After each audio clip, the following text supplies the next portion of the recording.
Sila kwarta mo pong. Yamado si Pacman sa mata ng mga totoong eksperto. Ito.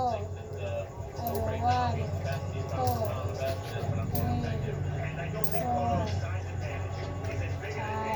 Gumayaw, gamay.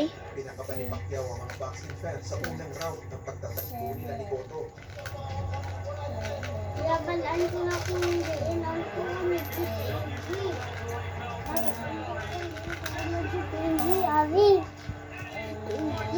Dahil sa panalo, senyado ang record sa boxing history as the only boxer to win 7 world titles in 7 different weight classes.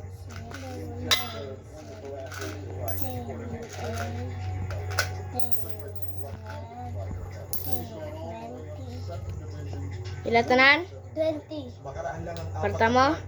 Dating nagpahirap kay Cotto ang naging kasayawan ni Pacman, Joshua the Grandmaster Clottey. Pataas-track si Clottey na halos ayaw ng bumato na suntok sa takot na baka suklian ni Pacman.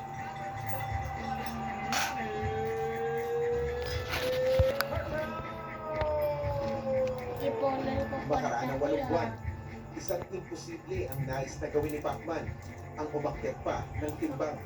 Gustong sukatin ang lakas at kakayahan Pacquiao! sa hindi pamilyar na teritoryo, ang 154-pound weight o mas kilala bilang junior middleweight division. Sino crush mo pong? Ang minsan ang nahuli sa mga laban. Sino crush mo dem? Mickey! Master of Paris, Margarito. Suga.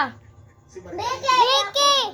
Imungan po, sino man? Grabe nga Kay sino panlalait pa? ang ginawa ng mga tropa ni Antonio sa Ako araw ni ng Mickey, Tao.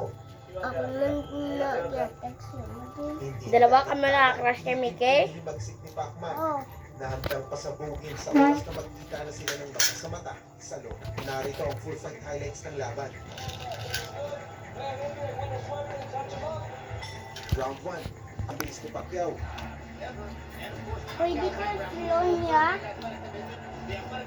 Slida. Ha? Slay. Hindi, matay. Ara sa akon.